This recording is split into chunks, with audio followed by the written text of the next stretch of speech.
प्रधानमंत्री जी, मैं दिनेश कुमार झा बिहार राज्य के मिथिला क्षेत्र का वासी हूँ और विगत 25 वर्षों से दिल्ली में रह रहा हूँ। और दिल्ली में रहते हुए 25 सालों में मैंने बहुत तरह की राजनीति पे, सभी तरह की राजनीति पे पैनी नजर बना के रखता हूँ। जब देश की जनता अपनी सम्मान और हक की बात करता है तो उसे पहले डंडे की मार पड़ती है, बाद में सरकार की नई नई नीतियां उनके मंत्री लेके आते हैं कि ये जो जनता की आवाज है ये बिल्कुल सही है। जब उनको डंडा की मार पड़ जाती है, इसके बाद सरकार की और कैबिनेट की नींद खुलती है और जनता को मार सहना पड़ता है। बाद में सरकार सही रास्ते पर आती है। देश की जनता, जितने भी हमारे सारे राज्य की, भारत देश के जितने भी राज्य हैं,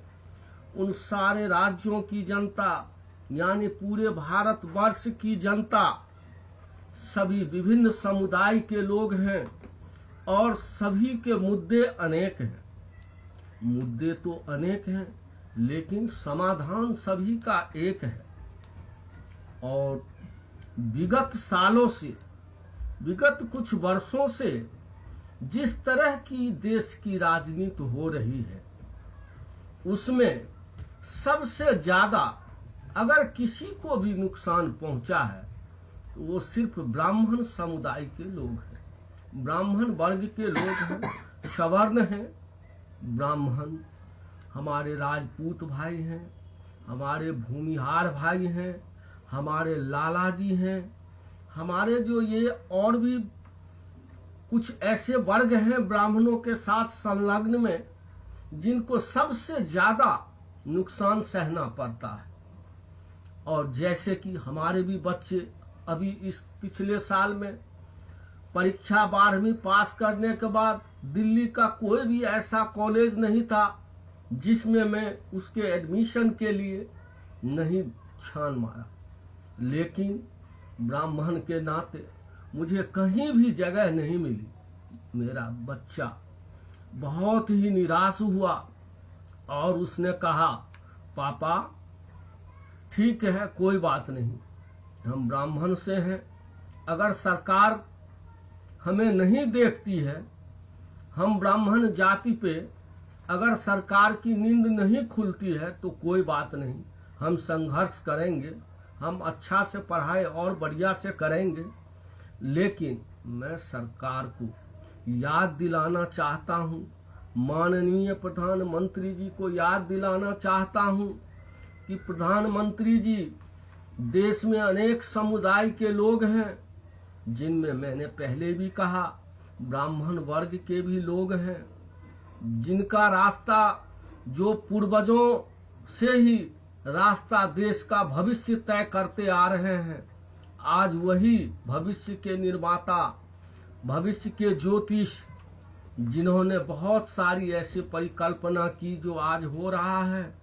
और उन ब्राह्मण समुदाय के लोग जो हैं सरकार से उपेक्षित हो रहे हैं। बहुत दुख पहुंचता है। इस विगत सालों से जो देश की राजनीति है उसमें सबसे ज्यादा अगर किसी को भी नुकसान हुआ है तो सिर्फ हमारे ब्राह्मणों का ही हुआ है। इसीलिए वो दिन दूर नहीं है कि ब्राह्मणों, जितने भी ब्राह्मण समुदाय के लोग हैं और उनसे जुड़े हुए समुदाय के, जिनको सरकार की तरफ से उपेक्षित, लगातार उपेक्षित हो रहे हैं, वो दिन दूर नहीं कि भविष्य में अपनी रक्षा के लिए सड़कों पे उतर जाए। इसके बाद फिर सरकार सोचेगी कि ये बात सही है कि जिसके लिए हमें करना है, जिसके लिए पहले सोचना है, जिन्होंने हमें भी पहले कई रास्ते दिखाए हैं, देश को बड़ी मुश्किल हालातों से निकालने में अहम भूमिका निभाई है, उनको उपेक्षित करना असहनीय है। इसीलिए हमारी प्रार्थना है हमारे देश के प्रधानमंत्रियों से कि कृपया इस मुद्दे पर ध्यान दें और हमारे जितने भी ब्राह्मण समुदाय से जुड़े लोग हमें समर्थन दीजिए। अगर सरकार की नींद नहीं खुली तो हम आगे पूरे ब्राह्मण समुदाय को लेके पूरे भारतवर्ष की मैं कल्पना करता हूँ, नहीं तो हमारे बिहार राज्य की जो जनता है, हमारे बिहार राज्य के जो ब्राह्मण, राजपूत, भूमिहार और लाला हैं, उन सभी वर्गों के और भी जो हमसे जुड़े हुए हैं सभी वर्गों को साथ में लेके हम सरकार के पास अपना लेके जाएंगे, पक्ष रखेंगे और सरकार से मांग करेंगे कि ब्राह्मणों को उपेक्षित बंद किया जाए और जो हमारा हक है वो दिया जाए। जय हिंद, जय भारत। जय जय हिंद, जय भारत।